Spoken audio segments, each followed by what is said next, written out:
Mário Flá. Vamos lá, Mário! Nossa grande aventura começa agora! Renata, o Hoje não. presidente do Senado, né, o Rodrigo Pacheco, ele anunciou ontem que não vai votar aí a mini-reforma eleitoral. Então vamos saber o que é que isso altera ou não para a eleição do ano que vem. Estamos na linha com o advogado Marcelo Kumaru, né, que é especialista aí, né, inclusive da Comissão Nacional de Direito Eleitoral da OAB. Marcelo, bom dia. Você falava aqui a semana passada com o professor Marco Aurélio no estado de entrevista aqui dentro do Manhã Cidade, que essa possibilidade existia. Então acabou se concretizando, não é isso? Bom dia. Bom dia, Mário. Bom dia, Renata. Bom dia. Ouvintes que estão ouvindo e assistindo na Rádio Cidade. Primeiramente, parabéns pelos 17 anos de casado de vocês aí, casal. Obrigado. Eu vou apenas fazer um comentário aqui que Mário certa vez, dando os parabéns à minha mãe, que sempre foi ouvinte dele, dando parabéns e assim, dizendo assim, que Deus desse muitos anos de vida a ela por aguentar eu, Marcílio e Magno, né? Eu vou desejar aqui muita felicidade a Renata para aguentar Mário e Flávio, o abuso dele também. Mas não é fogo. Durante os 17 anos. Foi minha hora de me vingar agora. Obrigada, Marcelo. Muito obrigada pela sua solidariedade, viu? Façam feito agora a música do Legião Urbana que tava tocando aí. Chama os amigos, façam uma feijoada e esqueçam do trabalho. É importante. Mas é isso, Mário. É bom. Mas é isso, Mário. Veja. Oi? Obrigada, meu querido. Por nada. De fato, já há quem atribua, Mário, essa falta de alinhamento entre o Arthur Lira e o Rodrigo Pacheco aí, já há um certo tempo. Além de fato, foi uma mini-reforma que eu considerei importante, mas que foi muita coisa para ser votada em pouco tempo, já tramitava um código eleitoral lá no Senado.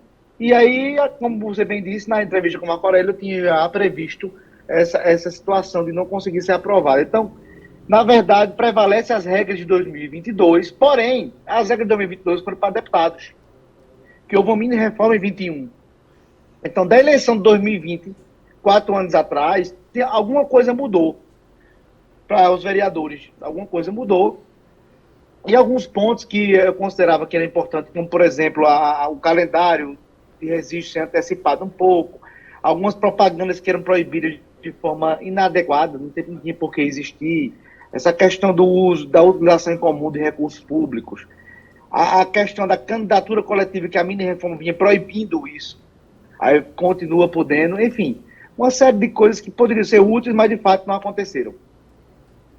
Ô Marcelo, então quer dizer que com essa decisão aí do Rodrigo Pacheco, sem entrar no mérito aí da briga política entre ele e o Arthur Lira, então a regra eleitoral será a mesma do ano passado, né? Isso para os vereadores?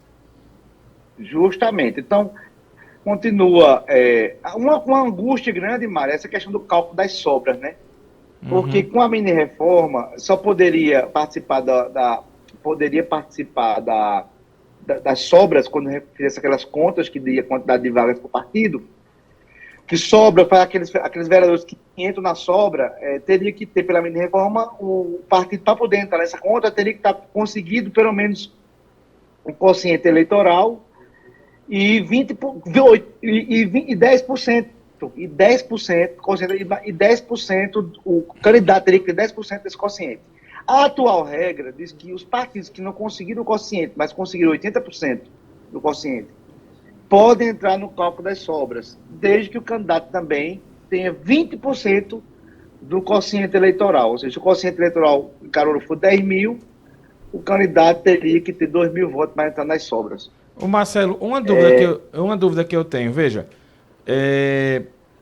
especulou-se muito que para um candidato ser eleito agora, primeiro me diga se eu estiver certo, assim, uma chapa, do partido vai ter que ter 24 candidatos, não é isso? Isso. Desses 24, 7, 8 serão mulheres. Por aí, 30%. Isso. E o candidato que tiver menos de 20% do coeficiente, ele não entra também, é isso também? Não entra, tem que ter 20%. Nas sobras. Né? Não, isso só na sobra.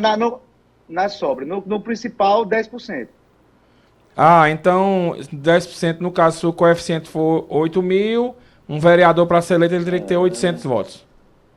Se o partido conseguir o quociente, então 10%. Então quer dizer que esse 20% é só para as sobras, não é isso? Entendi agora. Cálculo das sobras, justamente.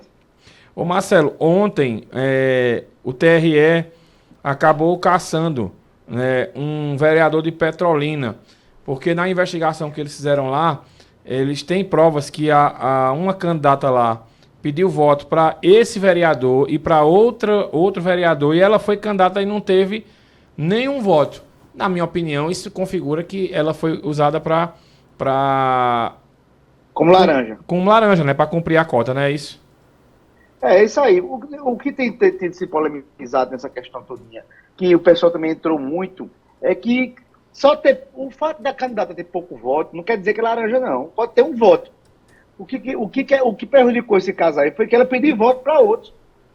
Então, hoje em dia, para se configurar a candidatura laranja, tem que, primeiro, além de ter pouco voto, tem que se comprovar que ela não fez campanha para ela ou pediu para outro. Aí é lasca, né? Bora disfarçar, né, Marcelo? Disfarçar, mas desse jeito foi demais. Essa questão de ter pouco voto é temeroso, porque acontece muita desistência de candidatura durante a campanha. Tem candidatos que dizem que o partido não manda dinheiro, aí com raiva não faz campanha e desiste. Aí tem pouco voto. Isso não era candidatura laranja. Por isso que a gente, assim, existem muitas ações que têm êxito, porque se prova que foi mera desistência. Agora, no caso, pedir fazer campanha para outro, aí não tem ponto de correr, não. É verdade.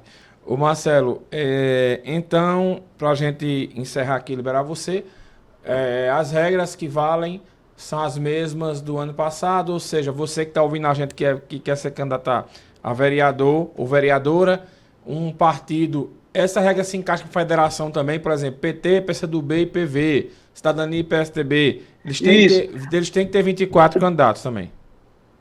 Justamente, o que prejudicou as federações foi o seguinte, que com a mini-reforma que estava para ser aprovada, a federação podia botar 30% de mulheres de um partido só e do outro ser só homem. Agora não, a federação, quando distribuir, tem que ser 30% de cada partido, que nela contém. Entendeu? Porque, por exemplo, só no caso da federação, PCdoB, PV e PT, tem que ter 30% aí no PT, no PCdoB e no Cidadania. Com a minha reforma isso poderia ser flexibilizado. Mas agora, mantendo-se a atual legislação, tem que ser assim. Tá certo. Ô, Mário, deixa eu aproveitar, Marcelo, só fugindo um pouco do tema, né, já que ele é um especialista no assunto. Ontem um ouvinte, a gente está falando aqui sobre o STF, para variar, porque sempre é pauta, e um ouvinte perguntou se o STF ele era obrigado a se meter em tudo, na linguagem mais popular. Se era obrigado a ser provocado. Se ele era obrigado a se meter em tudo, na verdade, mesmo foi o judiciário, sem, né? O judiciário. Usou a palavra, o termo judiciário. O judiciário. Mesmo sem ser provocado.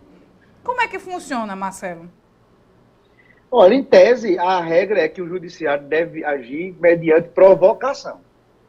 Alguns casos, quando depende muito do que está no regimento interno, que atinge diretamente o judiciário, ou membros, ou casos de grande repercussão, que poderia se haver iniciativa do judiciário. Mas geralmente, quando não é um terceiro, é o Ministério Público. A regra é que ou o Ministério Público provoca o judiciário, ou o cidadão. A regra é essa. Por isso que é essa polêmica. Inclusive, essa grande briga entre o Congresso e o STF. Porque o STF, essa questão, por exemplo, da liberação da maconha, essa questão que mexe com lei. Quem fazem as leis é o Congresso. O Congresso agora vai fazer uma lei proibindo para desmoralizar o STF. E outras questões que o STF invade a competência do Congresso de legislar. Ao STF cabe, primeiramente, tudo aquilo que fere a Constituição, só o STF. Feriu a Constituição, é para ele agir, inclusive com a sua própria iniciativa, desde que fosse ligado à Constituição Federal. Mas a regra é que só mediante provocação mesmo. Na regra, né? Porque eles vivem a regra, se metendo em tudo. Ô Marcelo... Com algumas exceções, mas isso. Aí eles fazem quase além das exceções. Ô Marcelo, também aproveitando aqui, a gente ontem aqui trouxe uma fala do Rodrigo Pacheco. ele também defendendo um prazo aí de validade, digamos assim, para um mandato, né, de um ministro. Inclusive, se fala que ele vai apresentar um projeto de 11 anos após a próxima nomeação do presidente Lula. Como é que você avalia também essa possibilidade? Porque no Brasil, quem assume o cargo de ministro do TF é vitalício, né, atualmente. Há uma polêmica, tanto que, porque a primeira polêmica é assim, que o presidente da República é quem escolhe, né? Aí, como é que o presidente escolhe? Nos últimos 4 gestões do PT, foram 2 de Lula, 2 de Dilma, foram muitos ministros nomeados. Aí tem a Marco Aurélio, que se aposentou, que era nomeado por Collor. Que foi nomeado por Collor. O Gilmar Mendes foi Fernando Henrique Cardoso. Bolsonaro nomeou 2, aí se fosse reeleito, ia nomear mais 2 esse ano. Enfim, mas hoje a maioria do STF foram nomeados por governos petistas. Aí há essa confusão de como é que você vai botar julgadores que são totalmente ligados à presidência da República, né? Já que eles nomeiam. Além dessa questão, são cargos vitalícios. Ou seja, entrou, só sai quando morreu, se aposentar. Então, isso aí é um assunto realmente polêmico para mudar essa regra, não ser mais vitalício, ter um mandato, e já existe movimentação também até pelo critério de escolha de não ser mais o presidente da República, mas para isso teria que mudar a Constituição. Tá certo, tá explicado então. Valeu, Marcelo, obrigado pelas explicações aqui, um grande abraço para você. Abraço e aproveita aí o dia de vocês, abraço. Obrigada, Marcelo Kumaru.